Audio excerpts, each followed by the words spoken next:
Remember to conserve power at every opportunity.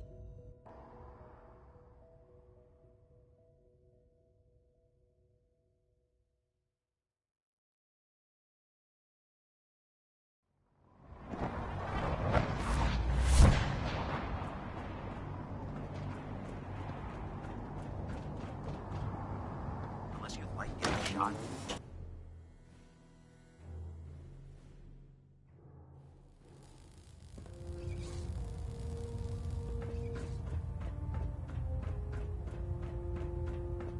I received word that Dr. Lee is returning to us. How cooperative do you think she'll be? I've convinced her that the Institute is the enemy, not the Brotherhood. Well done, Knight. As soon as Dr. Lee arrives, we'll interrogate her aboard the Prydwen. She's been under the Institute's influence for the last decade, and we can't afford to take any chances. Now, on to other matters. Thanks to the success of your reconnaissance efforts, it's time to advance our operations to the next phase. I want you to report to Proctor Ingram at the airport. She has a special project that requires your immediate attention. Once again, Knight, you don't fail to impress. Dismissed.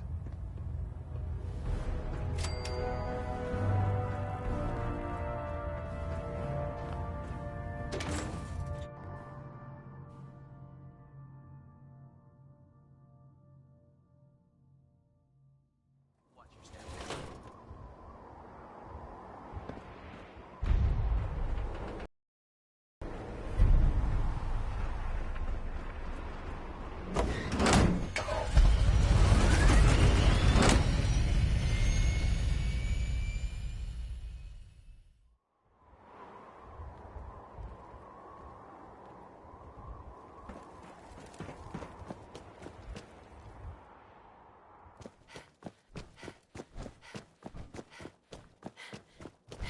So, I bet you're eager to get your hands dirty on our new project.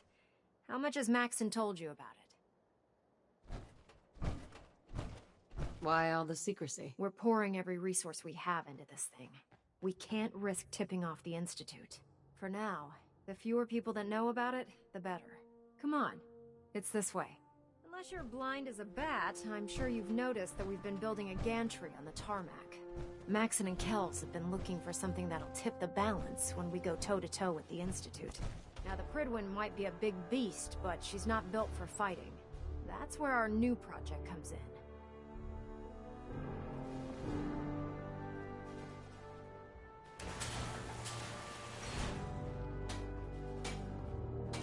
This storage bay full of parts is what's left of Liberty Prime. The Brotherhood used it in the Capital Wasteland as a weapon against the Enclave. It's the most advanced robot the Brotherhood has ever had at its disposal. Unfortunately, Liberty Prime was destroyed in the line of duty.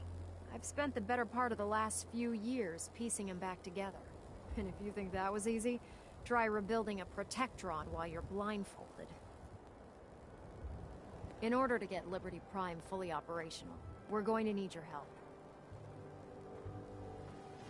No problem. I'm sure this only looks worse than it actually is. Huh. I wish I had your confidence, because this is not going to be easy.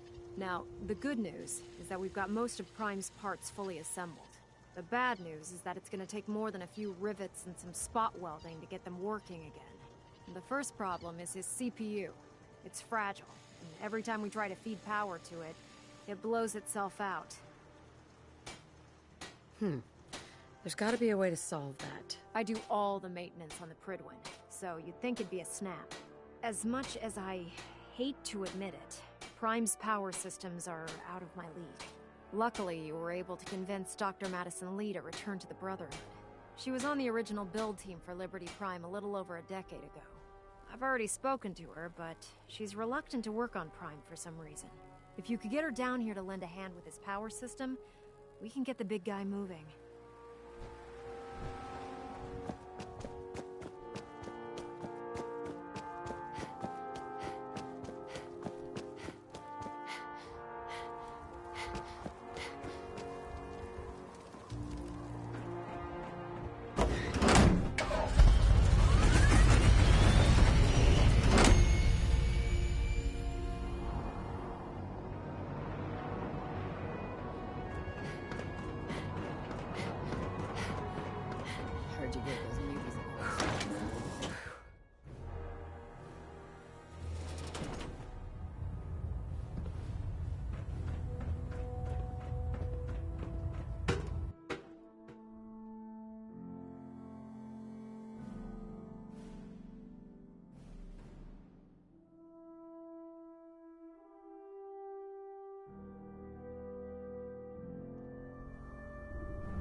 Attention. This is a notice to all personnel. Please think of your brothers and sisters down below. Yeah. Thoroughly secure all gear while on the flight deck. Thank you. If you're here to talk me into working on Liberty Prime, you can forget it. You promised you'd help us. You're right, I did. But you neglected to mention that I'd be asked to work on Liberty Prime. I've been down this road with the Brotherhood before. Why would I make the same mistake twice? Because we care what happens to the Commonwealth. They may not be saints, but does it really matter if it serves a noble end?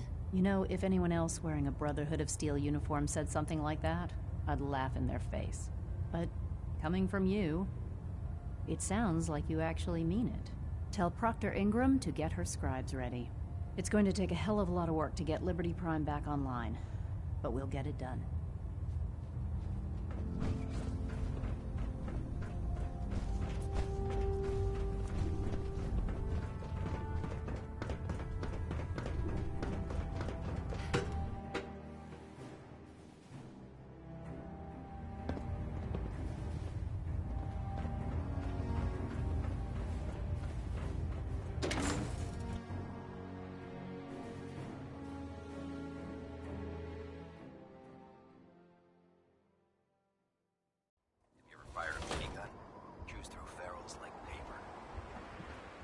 You haven't lived until you've tipped a prom in the river.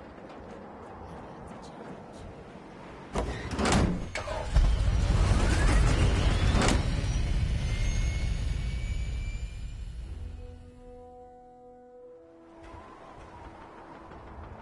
Ferrets. Radiation has a twisted sense of humor.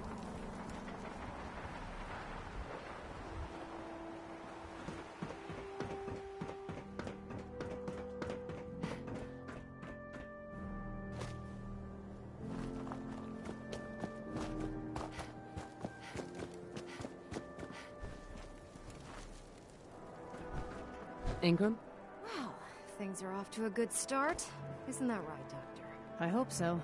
Prime suffered some significant damage to his memory core. I wish your people would have been a bit more careful, Proctor. The good news is that the damage isn't irreversible, and I should be able to get the power flowing into his CPU core without overloading. If your people stay out of my way, that is. Charming, isn't she? Yeah. Sorry about that, Ingram. Don't worry about it. We might be butting heads on a few issues, but I've dealt with worse. Besides, Dr. Lee's worth all the aggravation. We're working with one of Prime's original designers. I don't see it getting any better than that. In fact, since things are going so well, we're gonna have you start building his electromagnetic actuators. Sure. Anything you need. That's what I love about you. You're ready to leap into action, and I bet you don't have the faintest idea what I'm talking about. The actuators are what allows Liberty Prime's arms and legs to move. Prime's new limbs are way too heavy for the simple hydraulic pistons he had in the past. We're gonna have to rip those out, construct a brand new system using electromagnets, and install them in his limbs. What we need you to do is build the actuators for us. Now that you know what the actuators are, you need to know how to make them. These are the plans and the materials list. Don't lose them. Now, before you get that look on your face, you'll be happy to know that we have plenty of the raw materials on that list right here at the airport. The only thing we need you to head out and find is a high-powered magnet. According to Proctor Quinlan, the best place to find one is in any of the ruined hospitals around the Commonwealth. We've already sent out a few teams to find the rest of the high-powered magnets you'll need. They should be back by the time you return. Once you start building the actuators, we need one for each limb, so you'll need to make a total of 4. Good luck.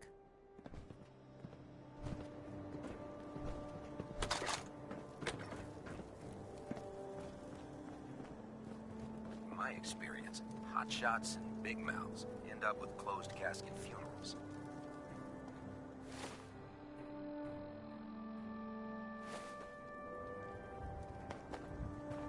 Hey. Hey, Piper. So, you found a minute for me yet? Sure thing. Just what you said about Nat. I've been going over it again and again in my head, and what you said was right. Family's too precious. What kind of life is she gonna have if I never go near her again? It's just... Sometimes it feels like the only things I've got in life are Nat and the paper. Having someone I can count on, someone like you, it's meant a lot to me. Not a lot of people want to hang around with the nosy reporter. Yeah, but you're my kind of nosy. You're the exception. I haven't exactly made a lot of friends in this career. I just wanted to right the things I thought were wrong. And when Nat and I first got to Diamond City, there was a lot of wrong. Crooked guards, lousy infrastructure. There was a hole in the exterior wall that was patched over with a bookcase. One bookcase. That's it. I started the paper more as an act of desperation than anything else. Turned out I wasn't the only one who wanted things to change. After the first couple of editions, people may not have agreed with what I said, but everyone was listening. Sounds like you really cleaned up Diamond City. Well, a lot of things got done. They even put a second bookshelf over that hole. And patched it with bricks. When that first edition hit the stands, I felt like I'd finally done something worth doing. But afterwards, things changed. People didn't want to talk the way they used to. Seemed that overnight I'd gone from being Piper, friend and confidant, to Piper, the nosy snoop. A lot of folks, they haven't treated me the same since. Started to feel like the only person I could count on was my little sis. You can count on me, Piper. I know I can. You're not afraid of me like everyone else. I was sure that the paper would be the best thing I ever did in my life, but being here with you now I don't know. I've needed someone like you in my life for a long time, Blue. I just never expected I'd actually get them. So thank you for being the friend I can count on. It sounds to me like you're interested in becoming more than just friends. Oh, I mean, I'd be lying if I said I never thought about you that way. Not that I'm always thinking that way. It's just, Blue, I'm loud and pushy and constantly getting in over my head. Why would someone like you ever want someone like me? You don't need to be flawless, Piper. You're perfect for me. Perfect, huh? That's a new one. Well, well, I think you're perfect too. Goodness, Blue, I don't know what to say. You're everything I could ever ask for. Come on, let's not keep the world waiting.